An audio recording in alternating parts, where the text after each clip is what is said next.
এই আঙ্কেল, আমাকে একটি জুসের বোতল দিয়ে দেন। আপনি কি এটার ঢাকনা খুলতে পারতেছেন না? তাহলে আমার কাছে দেন। যদি ঢাকনা খুলতে চান তাহলে ডিব্বার নিচে দুবার টাচ করবেন। আর দেখেন খুলে গেল।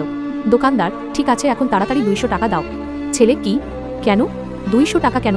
দোকানদার, আমি তোমাকে কখন বলেছিলাম এই ঢাকনাটা খুলতে? আমি তো শুধু এটা পরিষ্কার করতেছিলাম। এখন তো এটা তোমাকে কিনতেই হবে। ছেলে, ঠিক আছে, কি করার, আমি কিনে নিচ্ছি। কি এই মুখের ভিতরে এটা কি লেখা আছে? আচ্ছা, আগে সানগ্লাসটা পরে দেখি। আঙ্কেল, আমার তো লটারি লেগে গেছে।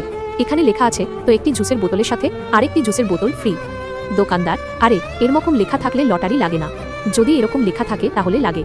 ছেলে, আচ্ছা ঠিক আছে, তাহলে আমি একটি ভিডিও বানিয়ে নিচ্ছি, আপনি সেটাতে বলবেন। আঙ্কেল, বলেন কি বলতে চেয়েছিলেন জানি? আপনি যে লেখাটা দেখাইছেন ওই লেখাটা থাকলে নাকি জুস লাগবে?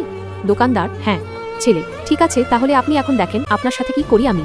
আমার কাছে আপনার ভিডিও আছে, তাড়াতাড়ি আমাকে বোতল দিয়ে দেন। দোকানদার, ঠিক আছে, আমি দিয়ে দিচ্ছি। ছেলে, আজকে তো ভালোই লাগতেছে, দোকানদারে বোকা বানিয়ে ফেলেছি।